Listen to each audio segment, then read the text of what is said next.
Saya tidak bisa ngeklaim. Allah yang boleh ngeklaim, tapi saya boleh merasakan. Perasaan saya mungkin salah, tapi saya pantulkan mungkin kesalahan itu. Syukur Anda menjumpai kebenarannya. Saya tidak pernah mengatakan bahwa yang saya omongkan benar. Kita itu sama-sama mencari kebenaran terus-menerus. Kapan-kapan saya bilang biar menjelaskan bener piye jane. Itu ya teman sekalian ya. Oke, sekarang gini. Waktunya habis kira. Udah jam 3 pas. Gini. Ada Allah, tidak mengakui Allah. Ada Allah tapi mengingkari Allah. Ada Allah tapi menyekutukan Allah. Itu kan nanti diterjemahkan secara nilai. Dari filosofi, mau akidah, filsafat, moral, sampai aplikasi sosial, sampai hukum, sampai segala macam. Kalau seorang hakim memutuskan tok itu tidak ada Allah dalam file pikirannya, itu ketukan palu ateistik. Jelas toh? Kan begitu rumusnya tadi. Karena ini luar biasa. Ini apa namanya? Apa jenenge pra peradilan ini diterima apa tidak? Itu kan penting banget itu. Kalau Allah tidak terlibat di situ berarti ateis gitu ya kira-kira. Sekarang saya tanya, kalau dikebawakan lagi, kalau ada Allah berarti Anda secara moral jujur apa tidak jujur? Kalau ada Allah. Kalau secara ilmu objektif apa tidak objektif? Kalau secara olahraga sportif apa tidak sportif? Kalau secara hukum adil atau tidak adil? Kan sebenarnya sama semua itu.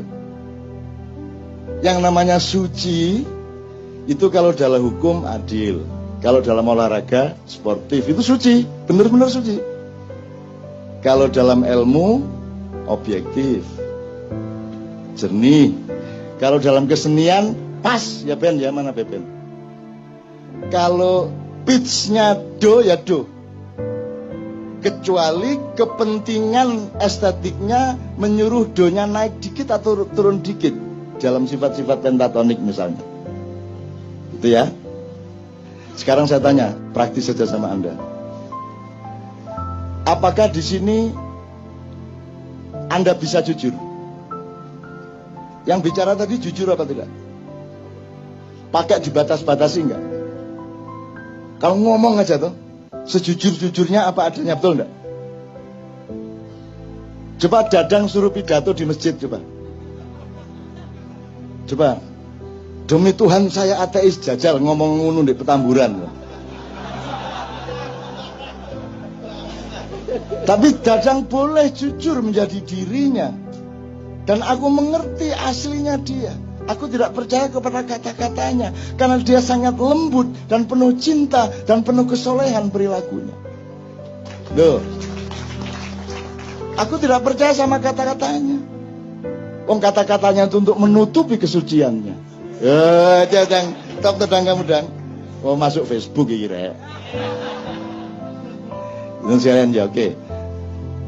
Insya Allah di sini ya. Dari tadi saya di belakang 2-3 jam di sana. Dan saya lihat ini teman-teman jujur amat ya. Suci mereka ini. Dan malaikat sudah Anda perintah untuk melindungi Anda. Karena malaikat itu kan fungsinya ya'malu ma yu'marun. Mengerjakan yang diperintahkan. Ustaz, siapa yang punya hak memerintah malaikat? Allah. Manusia boleh enggak? Tolong kapan-kapan antum jelasin ya. Siapa ahsani takwim? Manusia. Siapa yang diberi hak khilafah? Manusia. Malaikat di bawah manusia atau di atas manusia dalam soal otoritas khilafah? Di bawah manusia. Jadi Anda bisa perintah malaikat. Loh ini beneran. Kan bareng hati nih. Gendeng arek-arek ini. Kurang ajar aku diarani ngono karo arek-arek. Bayangin itu. Wah kalau banjir Nuh itu yang mati berjuta-juta orang itu Israel. Wah speed tinggi pokoknya itu. Remeh mbuh piro itu. Gimana sih? Malaikat itu institusi. Gitu loh. Ada Perdana Menteri namanya Jibril, Menteri ini namanya Mikael, menteri penerangan namanya Israfil. Masa Israfil ini trompet terus tatatat. Masa diciptakan Allah bermiliar-miliatan penggaweane mek ngene ya. Gendeng arek-arek iki. Mbok pikirannya hidup. Nah, ini kan Anda berlatih untuk ludeng akalmu, betul enggak? Di sini ludeng enggak pikirannya? Aku tanya, di tempat mana yang kamu bisa ludeng semerdeka-merdekanya tapi tulus seperti di sini? Begitu kamu ke kantor, bisa kamu mikir gitu? Kebuntu kan gitu kan? Di sini Anda ludeng lah ya. Terus nodoh Israfilku penggaweane trombon. Gendeng arek-arek. Itu berarti dia yang melakukan, dia sound system, dia loudspeaker of all information from Allah, kan gitu. Jadi informasinya gak mek tuet-tuet tok. Engko dhek terus usul, Gusti Allah mbok kula nyuling barang. Mosok nrompet tok gitu kan. Engko dhek gawe proposal. Wah niku enten gamelan kula nggih tak ngegong ah. Arek-arek iki lho. Gimana ulama-ulama ini jelasin Islam ya Allah? Kok tidak boleh berkembang akal sehat itu? Gitu loh. Itu berarti dia yang menjadi duta informasi. Jadi al-khabirnya Allah itu melalui Israfil.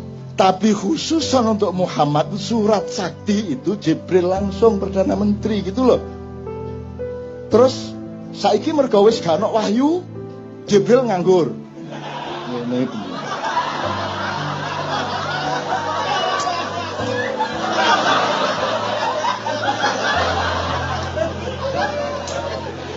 Semiliar tahun mulat. Wis gak ono nabi ya. Nunggu saya dikai akal gak digawe gitu. Jadi Jibril mau manggil karo awakmu iku. Aku mek diarani pensiun mulat. Terus mari ngono main biliar bola 3 kacetak ijen. Terus mari ngono aerobik. Arek-arek iki. Ndak. Makanya belajar madza al-wahyu wa ma adraka mal wahyu. Wahyu itu apa? Dipelajari dong. Kalau ilham itu apa? Hidayah itu apa? Fadilah itu apa? Ma'unah itu apa? Dipelajari gradasinya, strukturnya, perangkat-perangkat dan persyaratannya. Kamu pikir Allah itu membikin terus Allah itu wah ngenteni jek suwe kira Jokowi. Wah jek suwe ki Soeharto. Bagi Allah seluruh kejadian yang kita alami dari Adam sampai kiamat itu cuman des ngono. Kalamhin bil basar. Sekejapan mata ngene. Jadi ketepnya niki wis kita sudah berlangsung sekian triliun tahun. Itu sama dengan Nabi Sulaiman bikin sayembara, sapa sing iso siapa yang bisa bawa istana Bilqis ke sini. Terus Ifrit saya yang akan angkut memindahkan istana Bilqis ke sini. Berapa lama kamu bawa? Kata si Sulaiman alaihissalam.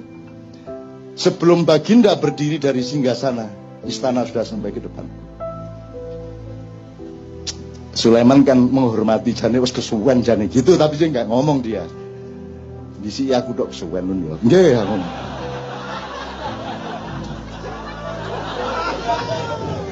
Akhirnya muncullah Asif bin Barkhiyah. Ya baginda, sebelum baginda selesai berkedip istana sudah di sini. Terus Sulaiman gurung jawab, sudah di situ istananya.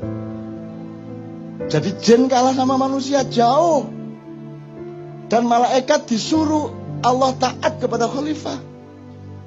Makanya yang bikin proposal malaikat kepada Muhammad, kepada Ibrahim. Yang bikin proposal malaikat. Gunung bikin proposal kepada Muhammad.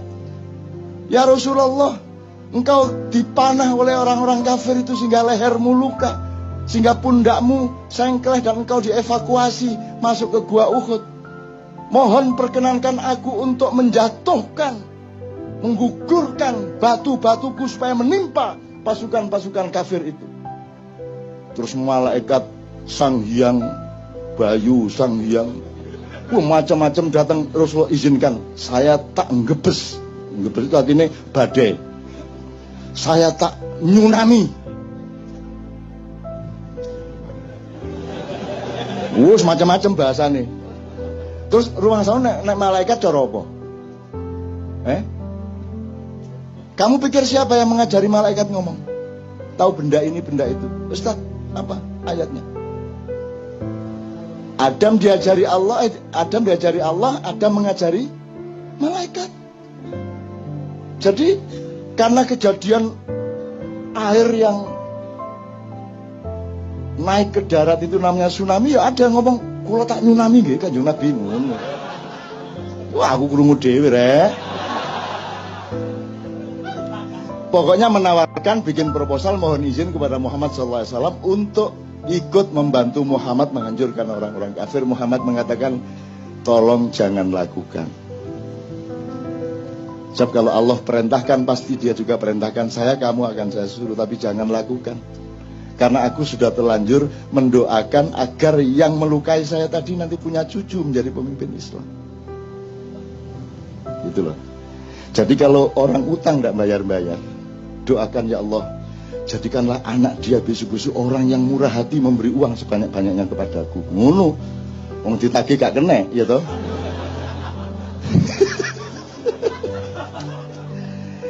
Gembira ya Anda ya. Loh, ini namanya rahmatan lil alamin. Bukan hanya rahmatan lil ard loh. Kita khalifatun fil ard, tapi rahmatannya lil alamin. Jadi Anda harus bisa ke Mars. Anda harus naik ke langit-langit. Anda harus ke langit 2, langit 3. Anda menembus dimensi-dimensi. Karena Anda berkewajiban untuk rahmatan lil alamin. Lah ini bumi tok aja kamu gak bisa rahmatan lil alamin. Paten-patenan itu dino. Soal tato gelut. Ayo tatoan gak oleh wudu. Gitu toh? Gak sah wudumu. Seneng arek-arek. Kok gak sholat? Aku gak bisa wudu ya. Disangganya terus sedih, seneng. Wong gara-gara tatoan gak bisa wudu. Akhirnya dia gak pernah sholat kan. Sing salah sing bid'ahno atau sing karena gak sholat akhirnya. Jadi kalau Anda ingin tidak sholat, mulai besok tatoan. Padahal wudu itu kan bukan urusan kebersihan jasad, tapi kebersihan hidupmu, rohanimu, perilakumu, akhlakmu. Makanya secara simbolik meripatmu dibasuh, karena kamu harus waspada, kamu sering melihat hal-hal yang tidak baik. Begitu juga telingamu, mulutmu, hidungmu, dan seterusnya. Kakimu, tanganmu dibasuh karena dia sering melakukan, dibersihkan dari perilaku-perilaku biasa. Kalau yang kentut pantatmu tidak diusap. Masa ana wudu ngene kae. Ngene wudu. Enggak ada, bal yang kentut siapa? Jadi yang kotor mana? Pantatnya tuh. Nah, jadi ternyata wudu itu bukan urusan kotornya badan. Wong buktinya yang dicuci mukanya. Kalau Anda tidak paham soal ini, lama-lama badanmu bertengkar sendiri. Badanmu, wajahmu begitu diwudu, mah aku gak melok ngentut.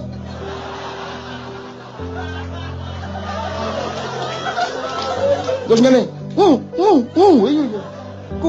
saya lihat itu saya ngentut deh, itu aku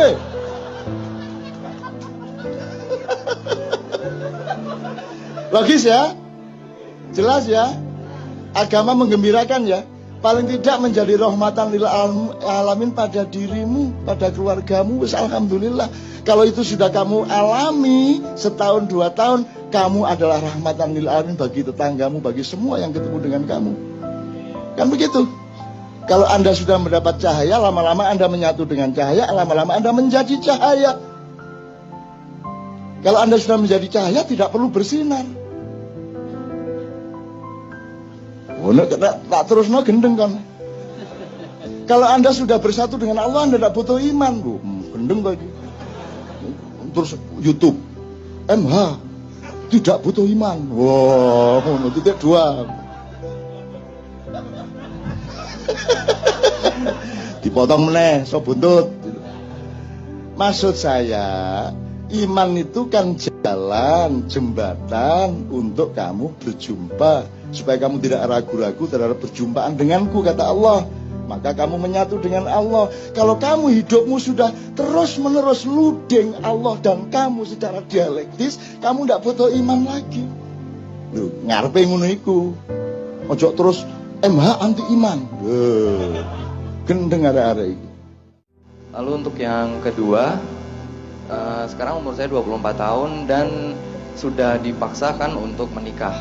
Sementara untuk dari segi finansial itu belum siap. Nah, kalau untuk seperti itu, hal apa yang bisa menguatkan saya agar saya berani untuk mengambil keputusan itu, kapan menikah dan kenapa saya harus menikah? Dan mungkin juga ke Mas Imam ya, yang baru saja menikah. Saya juga pengen tanya juga ke Mas Imam, maksudnya setelah sekian lama, hal apa yang membuat Mas Imam berani menikah? Itu saja. Assalamualaikum warahmatullahi wabarakatuh. Oke, saya mohon kalau Bapak ada yang mau merespon dulu dari berbagai pertanyaan atau langsung. Ya, Nyun sewu. Saya mulai dari yang terakhir ya, supaya pikirannya alurnya muter ya. Nek kue takon imam ya paling ya kesuwen le ngampet. Tapi saya kira itu alat untuk mencapai tujuan pernikahan, tapi tujuan pernikahan bukanlah seks kan gitu. Seks itu adalah mesinnya untuk regenerasi dan salah satu alat untuk mensyukuri betapa dahsyatnya kehidupan yang diciptakan oleh Allah Subhanahu wa taala. Yang imam sangat terlambat untuk merasakannya. Saya kira ada salah paham. Saya tidak meminta Anda untuk melacak nasab Anda. Artinya bapakmu, mbahmu, buyutmu, canggahmu, dekudek. Kowe seneng mangan ning kudu terbatas mangane, mergo kesehatan, mergo segala macam. Itu kan sebenarnya dilema. Jadi senengmu kudu kok batesi, ojo semene wae, ojo nganti semono gitu. Gue jane pengen rapi, nek wis rapi gue pengen meneh karepe 10 ya gelem. Ning gue tetep membatasi siji wae, misalnya gitu ya. Itu hidup itu seperti itu. Nah, nasab juga sebenarnya sangat penting, tapi kayak saya justru menyembunyikan nasab saya. Karena dilemanya begini, saya ingin memberi contoh kepada anak-anak saya, pada cucu-cucu saya. Jangan mengandalkan nasabmu, jangan mengandalkan bapakmu dan mbahmu. Meskipun kamu harus mengenali sebisa mungkin. Jadi ada pepatah, laisal fata mayyakulu kana abi, innal fata mayyakulu ha anada. Sing jenenge satriya dudu sing umuk bapakku ngene, mbahku ki biyen ngene, ora ngono kuwi. Sing jenenge satriya itu sing ini dadaku, ki lho aku. Itu untuk progresivitas seorang pemuda. Tetapi kalau kamu mengenal nasabmu juga ada baiknya, karena ginekologinya ada di situ. Misalnya saya mengenal nasab saya, tapi saya tidak akan mengemukakan kepada Anda. Yang saya kemukakan kepada Anda adalah kowe ojo ngenteni aku golek kursi. Sebab suka mbah-mbahku biyen kita menghindari kursi, menghindari kekuasaan, menghindari kekayaan, menghindari macam-macam. Jadi aku iki zaman mbah-mbahku biyen uripe kuwi ming ngemong wong akeh, ngancani wong akeh, nyediake panggonan, terus masang kiai ning kono, daerah dadi kiai. Ngerti ora? Jombang itu dulu di daerah Tebuireng sampai Tunggorono itu tempat bandit-bandit. Terus kita taklukkan bandit itu, terus kita siapkan tanahnya untuk bikin pesantren. Kita sendiri tidak menjadi kiai. Ya, itu satu jenis fungsi dalam kehidupan. Nah, ada orang nyun sewu yang terlalu mengandalkan nasab, dan masyarakat juga tertipu oleh nasab. Dalam artinya nih, ana wong sing lair procot wis Gus, burung buktekke apa-apa wis langsung Gus, akhirnya wis gampang, wis pokoke nang ndi duwe kursi, wis duwe pesawat. Nek kaya aku ndelikke emoh aku nek arep berfungsi ya mergo aku berfungsi. Ora mergo mburiku ana Bung Karno gambare, ana gambare Mbah Hasyim, ana gambare Gus Dur, ora. Saya tidak akan memamerkan siapa saya. Yang saya tunjukkan kepada Anda adalah kasih sayang dan perilaku saya kepada Anda, manfaat saya kepada Anda. Sayanya tidak penting, mbahku tidak penting. Jadi saya tadi tidak menyuruh Anda untuk mencari nasab. Anda tidak tahu mbah Anda sebenarnya. Kalau tahu alhamdulillah, kalau tidak tahu tidak apa-apa. Yang penting Anda tahu diri Anda. Nah sekarang ini orang harus giling meneh awakmu, sebab kita ini sekarang kalau cari kerja tujuannya untuk dapat uang, kan begitu. Akhirnya cocok ora cocok, sing penting kowe entuk duit kan ngono. Kuwi padha wae karo ben entuk duit dadi macan terus mangan wedhus. Ben entuk duit kowe dadi wedhus njur mangan suket. Padahal kowe iki cocoke mangan wedhus apa mangan suket. Nah, kamu harus menemukan dirimu siapa. Yang kamu suka itu apa, yang kamu bisa itu apa. Itu kerjakan sampai kamu ahli betul dalam pekerjaanmu itu, sehingga kamu akan dicari orang pada suatu hari. Jadi saran saya kepada generasi muda adalah 10 tahun lagi tak kandani, Indonesia akan menjadi bagian dari pusat perekonomian dunia. Amerika akan turun menjadi kelas 2, Eropa turun kelas 2, Amerika Latin kelas 3, Afrika kelas 3, tapi Asia Pasifik akan menjadi negara ekonomi utama di dunia. Kita menjadi negara dunia ke-1 neng dudu wekmu. Nek kowe tetep kaya ngene iki terus, meng uripe menggolek duit, tidak mengasah keahlianmu dan keterampilanmu, kamu hanya akan jadi cleaning service, satpam, tukang ojek, pelayan, babu. Kamu sekarang harus siap jadi bos. Kamu siap menjadi ahli, kamu siap menjadi orang yang paling terampil di bidangmu. Sakarang anyar kue sing paling pinter kue, maka kamu akan diperlukan di masa yang akan datang. Itu maksud saya. Nah, temukan. Kalau sekarang sudah terlanjur Anda bekerja sesuatu yang Anda tidak sukai, ya dibagi dua waktunya. Pelan-pelan ini tetap kamu kerjakan, tapi yang hobimu, yang kamu seneng, yang kamu bisa dibangun. 10 tahun lagi kamu bisa pindah. Gitu loh. Jadi ojo ndolek penggawean untuk uang. Uang itu akan datang dengan sendirinya kalau kamu itu ahli terhadap suatu hal. Jadi temukan keahlianmu itu apa, gitu ya Dek ya. Nah, soal rabi, kudune iki rasa takon. Iki lumayan nih kalau bocah kok rabi, ngopo to dadak rabi, apik banget loh gue. Ini bagus itu. Itu punya pertanyaan seperti itu berarti dia itu bukan orang yang libido seksual, bukan orang yang geragas apa jenenge kuwi. Nek cara wedhus berancah ya. Nek cara kene apa kuwi? Berajak ya. Berajak, berancah, nek Jombang berancah. Ini ternyata seorang lelaki yang lembut. Lelaki yang akan mengenakkan perempuan. Ya, tidak akan menyiksa perempuan. Ndak semua aku ra iso musik ya. Aku iki ngejak Kiai Kanjeng mergo wong ki ya butuh unen-unen sing penak, mosok meng cangkem tok kan gitu. Ya toh? Maka kita bikin musik. Tidak berarti saya bisa musik. Dan Kiai Kanjeng ini menjadi maestro musik. Setiap orang ini maestro. Bukan karena mereka itu ahli musik, tapi karena mereka tekun, setia dan benar-benar melayani masyarakat. Orang pemusik di dunia metu keri-keri to. Kiai Kanjeng kan keri-keri to. Kowe bali Kiai Kanjeng isih muni kok. Kuwi kan pemusik pekok to kuwi. Nek pemusik bintang kan metu sek lagi penontonnya metu. Kan gitu. Kalau bintang ini bukan bintang. Iki kalau tadi malam disebut abdan abdiya.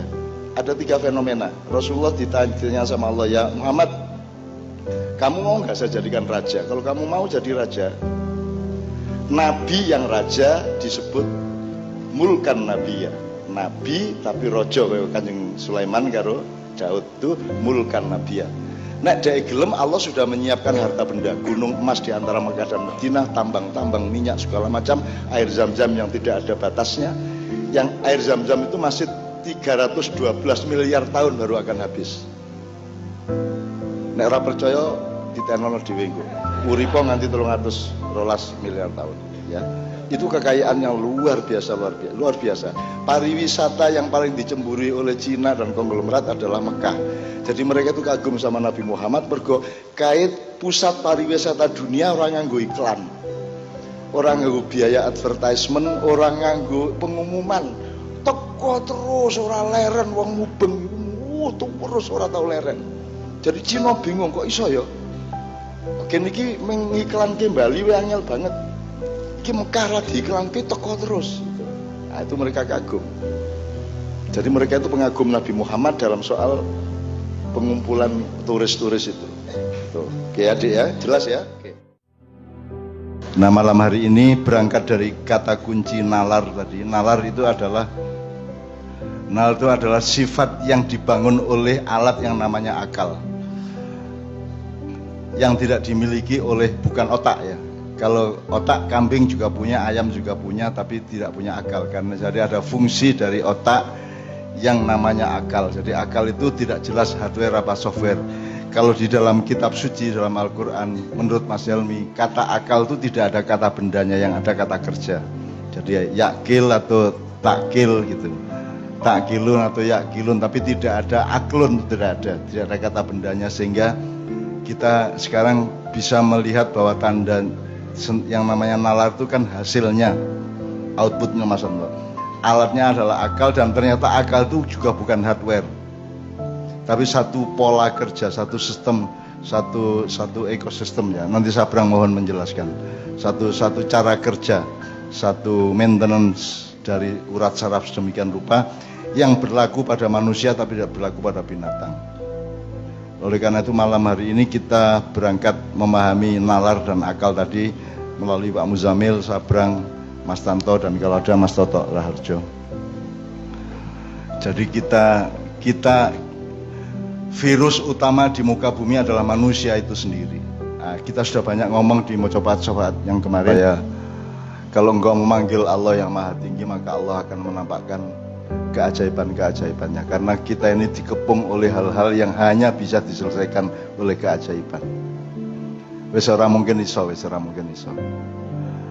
Anda tahu mayoritas manusia itu melanggar perintah Allah dan melanggar larangan Allah. Mayoritas manusia. Sekarang kowe iki sak kantor karo sak rumah tangga nek bapak ibumu dilanggar karo anake entuk risiko toh, apa diusir, apa dinesoni, apa diskoros, apa segala macam, atau dipecat kalau di perusahaan. Sementara Allah memerintah, kata para ulama, dan 70% perilaku manusia adalah menentang seluruh dunia ya. Kalau kita hitung persentasenya, itu kan lebih banyak orang menentang Allah daripada melanggar Allah daripada mentaatinya.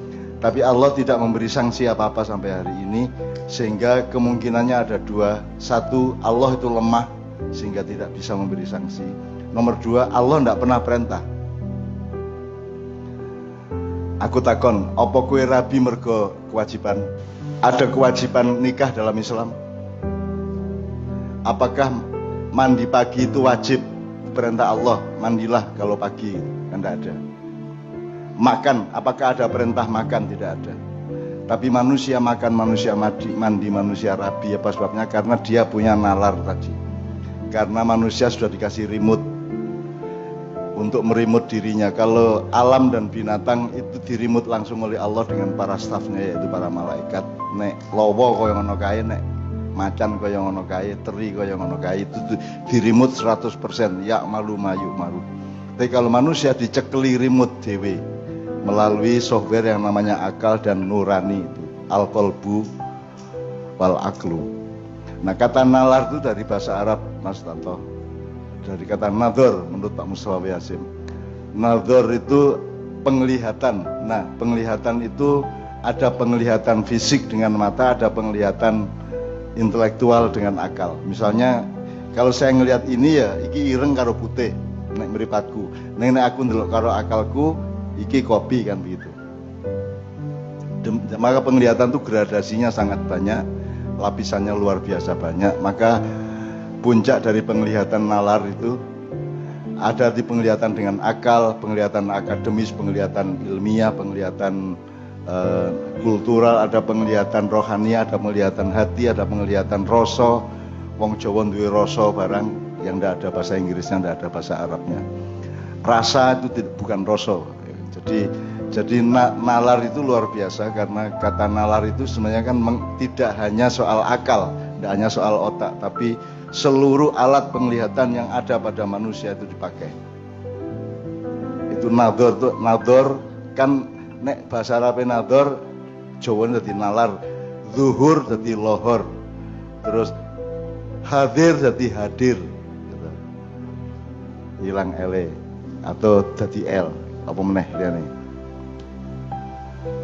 Ya, jadi gitu teman sekalian. Oleh karena itu sekarang fardu perlu itu dari kata fardu, perlu. Jadi ada transformasi pemahaman dari Al-Quran ke Jawa sedemikian rupa, dan saya kira sepanjang yang saya ketahui dari kosakata Jawa itu tidak ada yang meleset. Tapi kalau sudah Arab ke Indonesia, aku meleset pol. Jadi misalnya amal itu kan pemahaman kita kan ngekei wong, gitu. Amal itu ya mengerjakan sesuatu. Maling ya amal, tapi kata amal itu kita biaskan menjadi sodakoh. Sebenarnya sodakoh yang dimaksud amal dalam bahasa Indonesia itu sodakoh. Sama dengan akal. Akal itu kan dalam bahasa Indonesia mengakali itu artinya membohongi atau menipu atau memperdaya. Padahal mengakali adalah pekerjaan utama manusia, yaitu memperlakukan segala sesuatu dengan akalnya. Misalnya Anda memperlakukan padi, kamu akali jadi beras, kamu akali lagi jadi nasi. Nah, penglihatan itu ada penglihatan. Nah, tadi kita ngomong bahwa manusia itu kehilangan alamnya, kehilangan binatangnya, kehilangan tumbuh-tumbuhannya, kehilangan materinya, maka dia tidak lulus jadi manusia. Dan itulah ciri manusia modern sekarang ini. Karena nasi harus sadar bahwa dia itu beras. Beras harus sadar bahwa dia itu padi, kan begitu. Nah, sekarang nasi modern itu tidak dengan kesadaran beras dan padi, apalagi sawah, petani dan tanamannya dan benih-benihnya dan itu. Nah, itu sebenarnya yang kita pelajari teman-teman sekalian. Nah, sekarang saya sebelum meminta kepada Pak Muzamil dan Sabrang, saya ingin merespon juga doa leluhur tadi. Saya minta Kiai Kanjeng, Mbak Nia, Mbak Yuli. Jadi kalau leluhur yang kita kenal kan ada batasnya ya. Kayak tadi kan ada tembang-tembangnya Sunan Kalijogo, terus ada solawat-solawat, ada doa-doa dari Al-Quran tadi ya. Nah, Kiai Kanjeng ini juga menghormati semuanya, tetapi wacana mereka terbatas, makanya kita berguru kepada Mas Manu, kita berguru kepada macam-macam. Bahkan Kiai Kanjeng itu terbangan sinau, ada yang sinau ke Martapura, sinau ke Jombang, sinau ke Jogja dan seterusnya. Nah di dalam khasanah umat Islam, salah satu doa leluhurku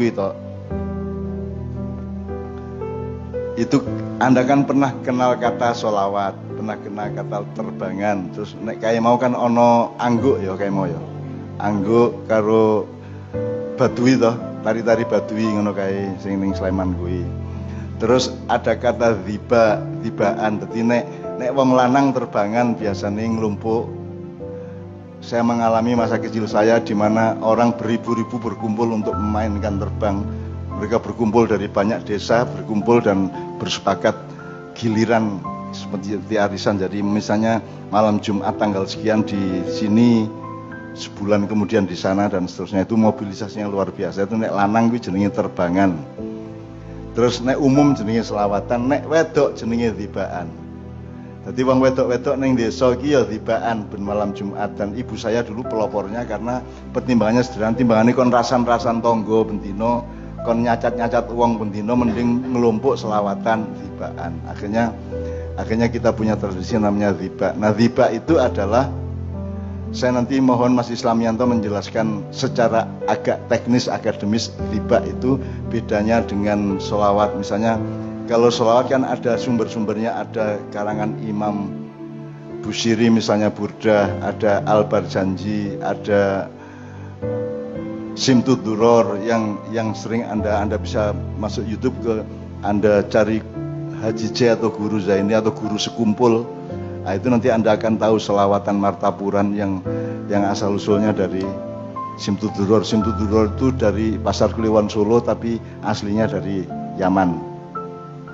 Nah saiki aku kepingin supaya kita juga nguri-uri dan napak tilas leluhur kuwi ya, doa leluhur tadi ya.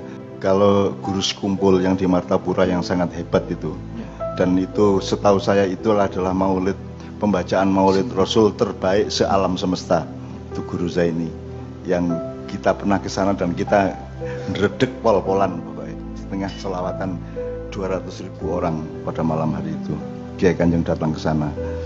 Nah, kalau Guru Zaini atau Guru Sekumpul itu gabungan antara Simtuduror dengan Burdah dan Riba. Jadi kalau Simtuduror itu semuanya prosa, itu kisah-kisah tentang Rasulullah. Biyen ono ngene sawijining dina ono ngene kayak, tapi dalam bahasa Arab. Di tengah-tengah itu nadanya dari narasi dialog biasa, kemudian pelan-pelan dimasukin fade in ke lagu. Nah, terus baru lagu selawatan. Tapi itu juga membutuhkan satu tingkat kecerdasan dan kreativitas kesenian yang luar biasa. Jadi untuk misalnya masuk ke Sidina Nabi kan kalimat sebelumnya harus dibaca melalui struktur nada yang kira-kira bisa masuk ke Sidina Nabi. Nah itu tidak mudah. Jadi sebenarnya seniman itu tidak hanya yang diisi dan di FKY gitu ya. Seniman itu sangat banyak sebenarnya gitu ya. Dan para pelaku tiba, apalagi para pengarang lagu-lagu tiba, selawat, Simtuduror itu adalah seniman-seniman yang luar biasa. Seperti Anda tahu, misalnya lagu Khotmil Quran atau lagu Sholawat Nariyah, itu sebenarnya lagu barat, lagu dengan notasi solmisasi biasa, tetapi dengan cengkok Arab, model Indonesia, model Jawa kan gitu. Tapi sebenarnya struktur nadanya struktur nada barat, dan itu pengarangnya menurut saya luar biasa karena lagu Sholawat Nariyah dan Hifdzul Quran itu luar biasa. Itu menurut saya itu karya betul.